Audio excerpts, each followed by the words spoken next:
Hai, Assalamualaikum. Hai Julia. Dah makan ke belum Julia? Makan apa? Boleh dengar tak Julia? Boleh dengar tak? Julia kalau dengar boleh tolong bagi emoticon satu.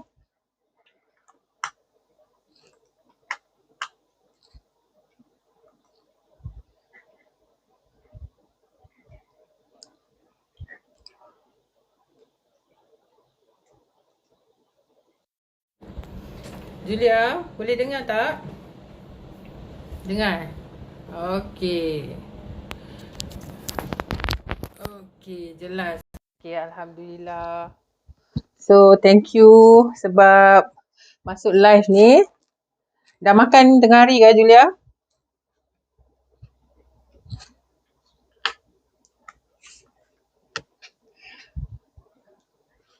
Okay, kita tunggu lagi kawan-kawan kita, sahabat-sahabat kita. Jangan lupa share dan like live ni. Maybe boleh boleh share manfaat. Okay, hari ni sebenarnya saya nak cakap, nak share tentang 3 tips macam mana nak mudahkan kerja di dapur. Julia tak makan nak tunggu I buat live. Okay, wah terharu rasa. Okey, tak apa. So, kalau yang mana yang baru masuk tu, boleh tolong bagi sikit emoticon. Kita nak tengok. Hai Nur Hazlina Hassan. Terima kasih join live hari ni. Okey, boleh tolong tag kawan-kawan. Maybe boleh share. So, kita boleh share sikit manfaat. Saya nak share hari ni topik berkenaan 3 tips macam mana kita nak mudahkan kerja kat dapur. Okay. So, Nur Hazlina dah makan apa tadi tu?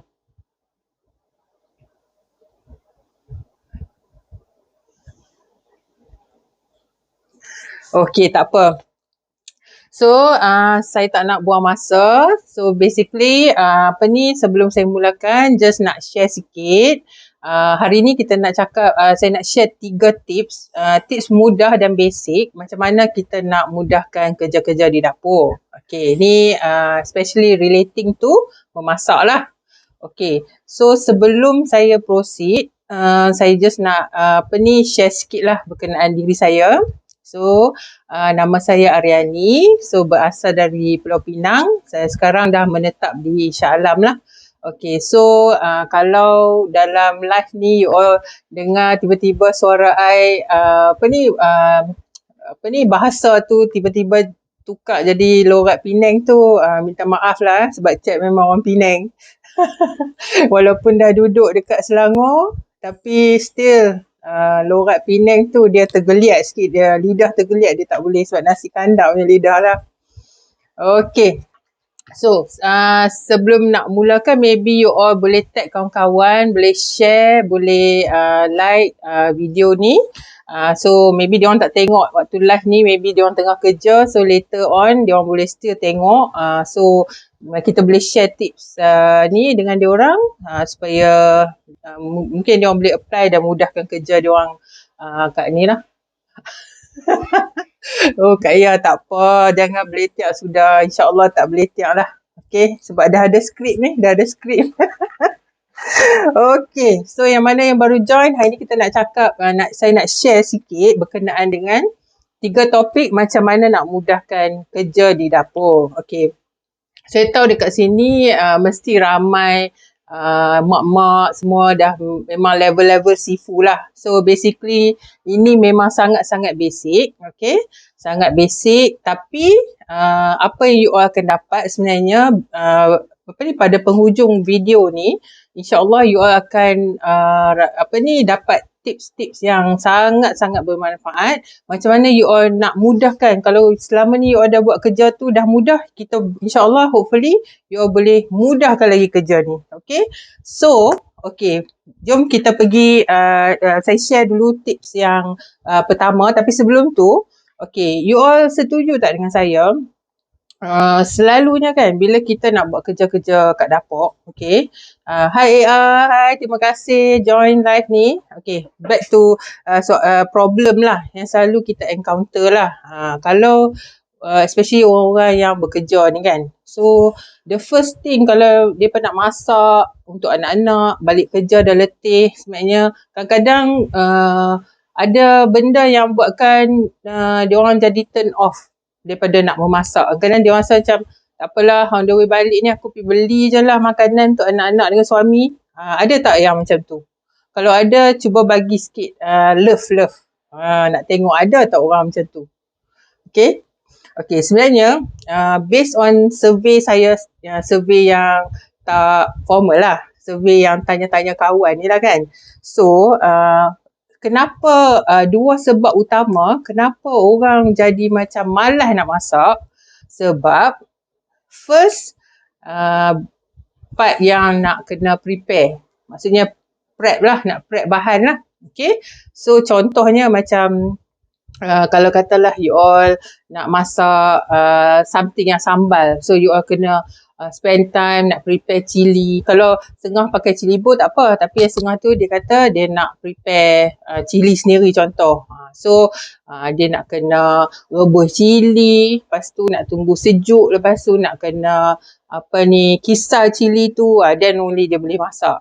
So kadang-kadang renyah nak buat kerja ni untuk preparation bahan-bahan mentah ni yang menyebabkan orang turn off daripada nak memasak lah. Okay, itu problem yang pertama. Problem yang kedua, okay, lepas dah masak, dah lah letih, basah lencem, berpeluh-peluh semua. Lepas tu nak part berkemas pula. So kadang-kadang nak basuh pinggan, itu belum lagi part nak hidang makan, nak masak, nak makan dengan family. Ni baru part yang first ni nak masak ni. So dua benda ni selalu menyebabkan orang jadi turn off daripada masak. So insyaAllah hari ni saya nak share macam mana 3 tips mudah untuk you all mudahkan kerja you all di dapur. Dan insyaAllah benda ni boleh bermanfaat insyaAllah. So kalau you all rasa tips ni akan manfaatkan kawan-kawan you all, so sila tag diorang ataupun boleh share live ni lah. Okay, let's go to the first thing. Okay, macam mana tips pertama, macam mana nak mudahkan kerja di dapur? Sebenarnya, okay, salah satu benda yang actually banyak lah tips lah, tapi saya ambil 3 tips yang paling utama lah. Okay, sebab saya ni pun bukanlah kata orang yang selalu masak. Dulu masa tinggal bersendirian memang selalu masak lah. Tapi sekarang ni bila tinggal dengan orang yang lebih pandai masak daripada kita, so kita pun jadi macam tak apalah, tak mau tunjuk skill sangat lah. Tapi nak kata tak reti masak tu, taklah, reti masak. Cuma bila kita tunjuk skill, takut sagi orang terkejut lah. Okay? Tapi apa-apa pun ni berdasarkan pengalaman saya masa saya masak dan juga pengalaman orang di sekeliling saya, terutamanya kakak-kakak lah. Okay, saya ada 4 orang kakak. Okay. Okay. Terima kasih Aliana, terima kasih join live. Okay, so let's go to the first tip. Okay, tip yang pertama adalah, okay, you all selalu tak, bila kita nak masak, mesti kena ada bahan mentah lah. Bahan mentah yang saya maksudkan ni, macam ikan, sotong, udang, ayam, daging, kambing, whatever lah. Okay, so selalunya, mistake yang orang selalu buat adalah, bila dia balik daripada, tengok dah terkeluar dah depa, okay, bila balik daripada pasar atau market lah orang utara kata, dia balik je, katalah dia beli 1 kilo udang. Okay, so 1 kilo tu jugalah dia ambil dan dia terus simpan dalam peti sejuk, dalam freezer. Sebab maybe dia tak masak hari tu lah. So okay, actually itu adalah salah satu kesalahan yang agak besar lah. Okay, sebab apa saya cakap macam tu? Sebabnya kalau you, katalah dalam rumah tu ada dalam 3 ke 4 orang, takkan you boleh habis nak makan 1 kilo udang, betul tak? Okay, so what you can do is that you balik rumah, you portionkan udang tu ikut banyak mana you nak masak untuk setiap satu meal. Okay, contoh kalau 3 ke 4 orang, maybe paling banyak kalau udang sedang-sedang tu maybe dalam maybe 5 ke 8 ekor udang ke, contohlah. So you letaklah 8 ekor udang tu dalam satu beg plastik. So tengok, maybe sekilo udang tu you boleh portion untuk 3 kali masak for example. So then bila you dah portionkan 3 beg udang tu, masukkan dalam freezer. So bila masa you nak masak, you just ambil je lah satu portion. Okay, so satu lagi kenapa benda ni penting adalah bila katalah you simpan sekilo udang tu, disimpan tu dalam freezer, tiba-tiba you nak masak. So you keluarkan, you akan nyah beku lah, panggil thaw kan. Okay, so bila you thaw udang tu, then dia dah lembik sikit, you keluarkan portion you nak masak. So yang balance dalam plastik tu, sebenarnya bila you allow dekat luar tu, you dah biarkan bakteria untuk hinggap dekat situ, dan bakteria tu sebenarnya dia akan dia akan start untuk merosakkan udang tu. Walaupun lepas tu you ambil dan you simpan balik dalam freezer. So benda tu sangat-sangat tak advisable, sebab bila the next time you masak balik udang yang dah contaminated tu, you makan, boleh menyebabkan keracunan makanan. So tip yang pertama adalah you portionkan bahan-bahan mentah you mengikut sukatan banyak mana you nak masak. Okay, so hi Anita, hi Diana, thank you join live. Okay, hari ni kita bercakap tentang 3 tips macam mana nak mudahkan kerja di dapur. So tadi I baru share tips yang pertama, portionkan banyak mana you nak masak lah untuk setiap kali itulah. So for example, udang ke, sotong ke, ayam, daging and what not lah. Okay, satu lagi tips saya nak share berkenaan dengan ayam. Okay, kita selalu sekarang ni kita nak mudahkan, kita selalu beli dekat pasar raya lah kan. So bila you nak hi Hema, hi. Okay, bila you nak beli ayam tu, kadang-kadang you tengok ayam tu dah letak dekat atas ais kan, dah agak lama. So tapi you tak tahu berapa lama. Tapi apa you boleh tengok adalah kalau you tengok ayam tu, colour dia macam agak pucat. Tu sebenarnya menunjukkan yang you dah ayam tu dah agak lama lah expose dekat luar tu.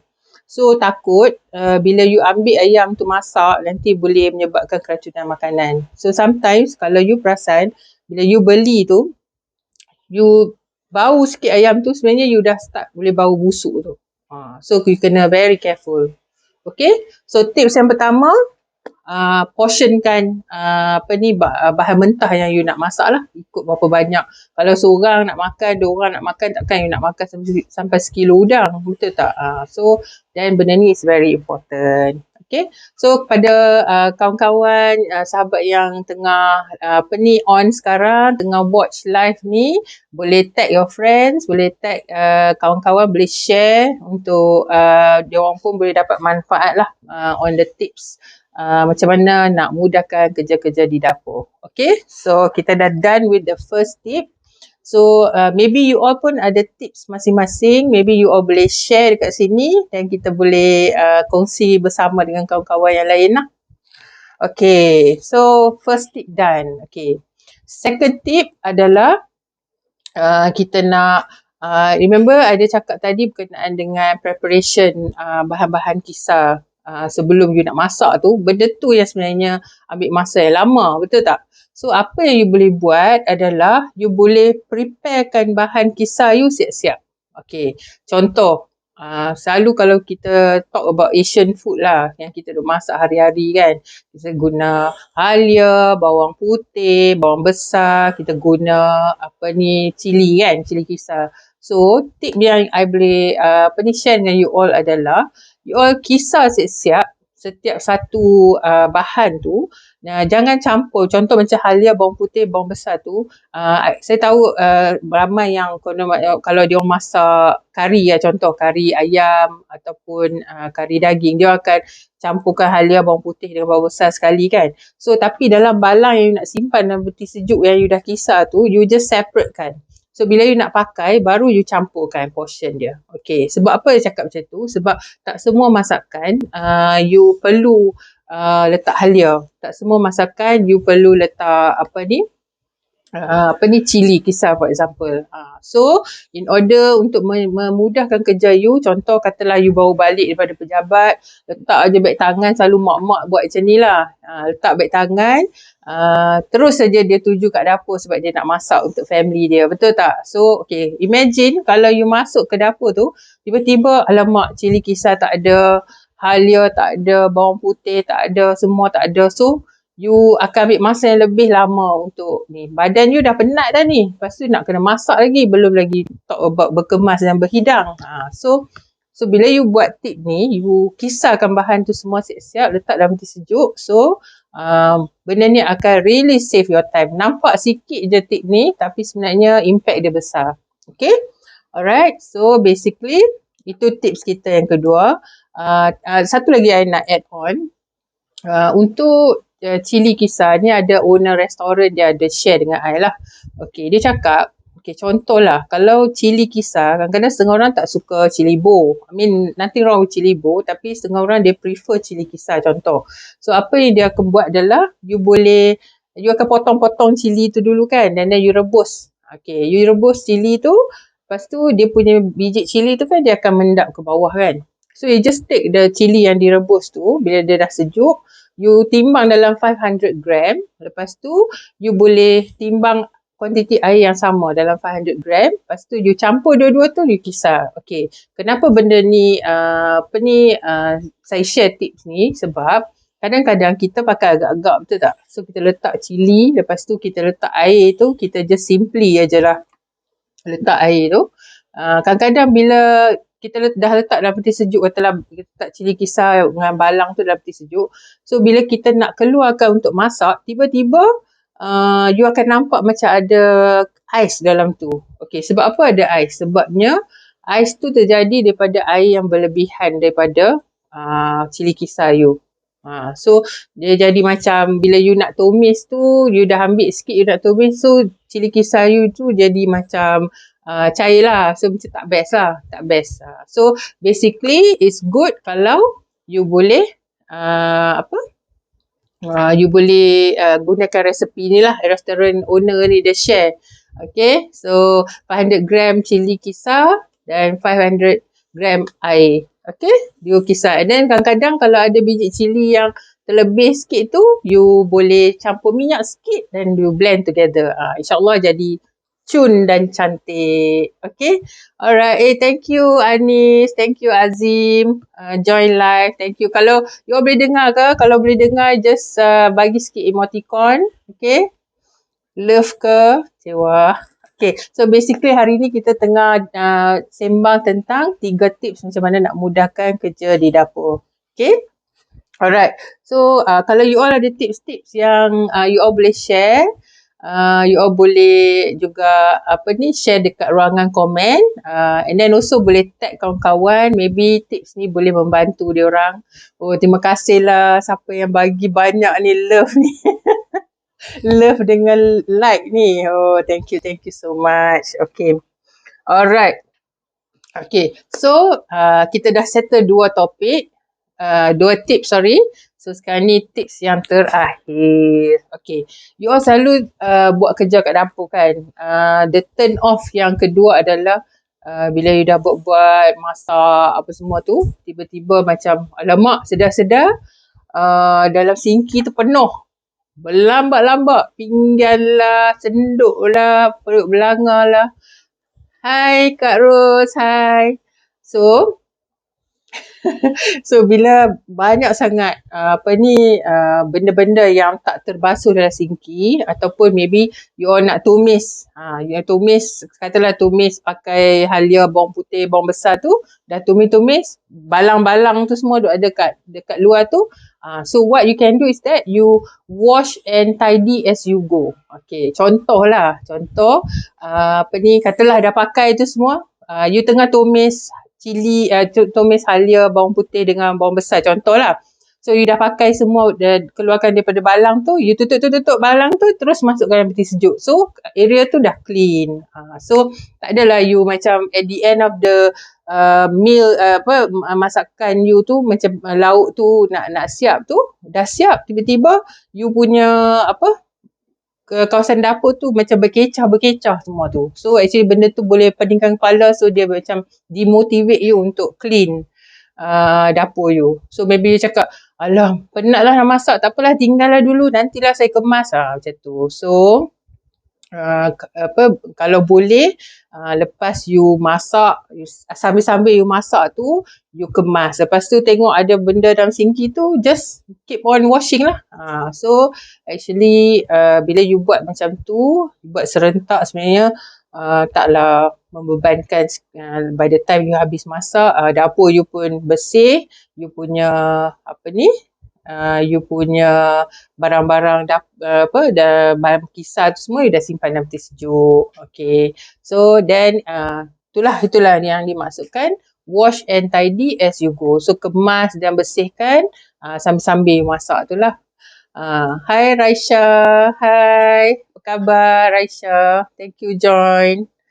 Okay, alright. So pada kawan-kawan yang mana ada tips-tips, maybe boleh kongsi dekat ruangan komen. And also kalau ada kawan-kawan yang rasa ada boleh dapat benefit daripada sharing hari ni, then bolehlah tag kawan-kawan dan share. Okay. Alright, so saya nak bagi satu tips tambahan lah. Ni kalau untuk golongan mak-mak atau actually golongan bapak-bapak sekarang pun banyak yang ramai yang dah pandai masak. Sebab kalau tidak kita tak adalah chef-chef daripada golongan lelaki kan. Okay, so selalu yang ni saya ingat arwah mak saya lah. Dia selalu pesan, dia kata kalau kita masak tu sambil duk kacau lauk tu, so kita selalu zikirlah ya wadud, ya wadud. Okay, ya wadud ni maksudnya the loving one. So ni asmaul husna lah. Okay, salah satu nama Allah ya wadud ni the loving one ataupun pencinta. So maha pencinta. So kita guna tu dengan niat, kita zikir tu kita niat bagi kasih sayang tu mengalir dalam masakan kita tu kepada family kita.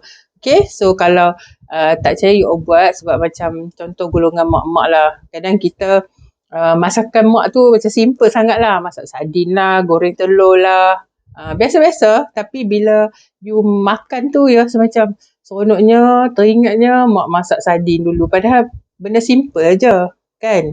So itulah dia tips tambahan. Okay, so kepada yang baru join, terima kasih banyak-banyak. So hari ni kita cakap tentang 3 tips macam mana nak mudahkan kerja di dapur. So basically tips yang pertama, kita portionkan bahan mentah yang kita nak pakai. Jangan masak banyak-banyak sangat, sebab masak banyak you kena simpan. Kalau tak habis simpan dalam peti sejuk, lama you perangat, you panaskan, so benda tu akan jadi tak elok lah. Okay, yang kedua, preparekan bahan mentah, preparekan bahan kisar siap-siap. Dan yang ketiga, sambil-sambil masak tu, sambil-sambil kemas, sambil-sambil simpan dalam peti sejuk. Okay, so ni ada Anis share, dia kata Anis kalau masak selawat Alhamdulillah sampai habis.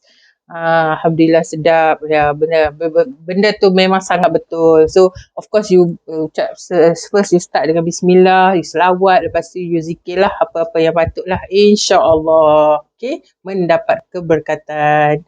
Hai Karen, wah kita ada kawan sahabat saya daripada Sydney Australia pun join. Thank you Karen, Juliana Jamal, thank you. Okay, so basically 3 tips yang saya share tadi untuk mudahkan kerja. Okay, remember the second tips tu adalah kita nak preparekan bahan kisar siap-siap, betul tak? Okay, so sekarang ni ada lagi satu cara macam mana you all nak. Ni kalau macam tahap yang rasa macam tak ada masa sangat, ataupun orang yang sangat-sangat sibuk, sangat-sangat malas nak fikir tentang aku nak kena kisar cili lah, aku nak kena kisar bawang lah, apa semua. Dia macam malas. Dia rasa macam aku nak masak, so maybe dalam paling maksimum half an hour je dia cakap, contohlah. Okay, so ada satu lagi benda yang you all boleh buat. Okay, ni sebab sebenarnya adalah memasak menggunakan paste. Okay, so basically ini paste ni memang saya promote lah paste ni. Okay, kita ada beberapa jenis paste. Tak tahu you all tengok ni terbalik ke tak. So kita ada paste kari ikan Penang. Okay, jenama KKIBJ ni maksudnya kari kepala ikan Bukit Jelutong. Ini adalah restoran lah. So my sister punya restoran ni keluaran dia. So kita ada beberapa jenis paste. Paste kari ikan Penang. Okay, alright. Okay, so kita ada juga ni kalau yang penggemar nasi kandak, kita ada paste kari nasi kandak. Okay, paste kari nasi kandak. Okay, nanti saya elaborate lebih sikit pasal paste ni. Lepas tu kita ada paste daging hitam. Ni paste daging hitam ni ala-ala nasi kandak juga. Okay, alright. Okay. And kita ada juga satu lagi paste mi kari. Okay, paste mi kari. And the latest one yang kita baru je launch, okay, paste kari ayam dan daging. Okay, ni yang latest, baru je launch. Okay, so basically, ingat tak tadi saya cakap berkenaan dengan kalau apa, you nak masak, you kena prepare bahan kisar, bahan apalah, this and that kan. Benda tu sebenarnya makan masa lah. Okay, saya bagi contoh lah. Contoh paste kari ikan ni lah. Okay, paste kari ikan ni, ini feedback daripada customer. Okay, feedback daripada customer. Dia ramai yang cakap paste ni nak guna dia nak masak kari ikan ni semudah masak macam masak mi segera. Okay, tak tipu So basically sebab dia melibatkan hanya a few steps. Okay, paste ni you all believe it, dalam ni dah ada segala. Kalau kari ikan kan orang letak jintan putih, jintan lah, apa semua tu, yang biji sawi lah, apa semua, daun kari. So sebenarnya semua dah ada ready dalam ni. So apa yang you all buat adalah you all masukkan air, dah ada ukuran semua, instruction yang sangat clear dekat sini. Masukkan air, masukkan paste. Lepas tu masukkan ikan dengan bendi dengan tomato. So memang sangat cepat dan ramai juga cakap dia orang dah masukkan semua bahan tu, they can still go and do something else. Contoh macam dia pergi maybe buat kerja kemas-kemas kat tempat lain ke, then they come back, tengok dia punya kari dah siap. Okay, dah siap masak. Okay, so okay, terima kasih Aniza, Kak Ija, terima kasih Sharifah, Nur Azia. Wah, ni daripada jauh di utara ni. Thank you for watching. So hari ni kita sebenarnya tengah share tips berkenaan dengan 3 cara untuk mudahkan kerja di dapur. Okay, alright. So okay, remember tadi saya share berkenaan dengan paste tadi. So paste ni sangat affordable, sangat mampu milik, RM15 sahaja untuk makan up to 8 orang dalam satu family. So berbaloi ke tak berbaloi? You beli bahan mentah, you beli tomato bendi contoh untuk kari ikan tu. So dan you beli paste tu, satu family yang besar boleh makan. Okay, so sekarang ni saya ada satu soalan nak tanya kat you all semua. InsyaAllah hari Jumaat ni saya akan buat demo memasak.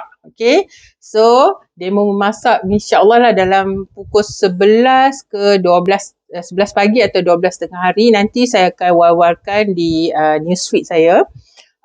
Saya nak tanya kawan-kawan siapa berminat untuk tahu demo masakan untuk paste yang mana. Okay, so yang first kita ada paste kari ikan Penang. Nanti saya leave dekat bahagian komen lah, maybe you all boleh komen. Paste kari ikan Penang ni untuk masak kari ikan. Kalau you all nak, please say paste kari ikan. Kita ada paste kari nasi kandak. Nasi kandak mari. Okay, Penang mari ni. Atau kalau you all nak kita demo paste macam nak masak daging hitam guna paste ni. Okay, atau yang ni yang hot from the oven, baru je launch, paste kari ayam dan daging. Okay, alright. And satu lagi ni paste mi kari lah. Okay, tapi rasanya kalau you all nak, nanti maybe you all boleh up lah. Nanti saya tinggalkan di ruangan komen, maybe kita buat poll sikit. So kalau siapa-siapa yang berminat, then kita boleh kita boleh kita tengok permintaan mana yang paling tinggi. So kita boleh buat demo, insya-Allah. Dan saya ada tetamu istimewa, insya-Allah. Hai Cik Mazlia, terima kasih watch live ni. Okay, so insya-Allah hari Jumaat ni ada surprise. Kita ada satu chef yang akan join saya, insya-Allah. So stay tune, jangan lupa untuk take part dalam poll saya.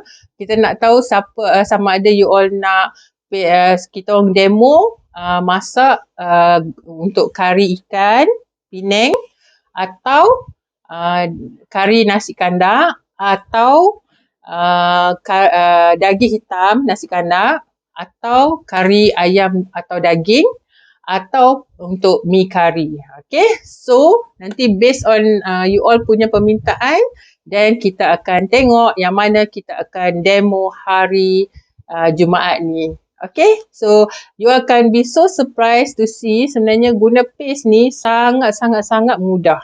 Okay, by the way, paste ni dah memang ada di Shopee. Nanti saya akan leave komen dalam ruangan komen macam mana kalau you all nak dapatkan. Tapi kalau you all nak ni, saya saya akan tengok, saya akan share timing hari Jumaat ni, sama ada 11 pagi atau 12 tengah hari. Kita akan buat live demo memasak.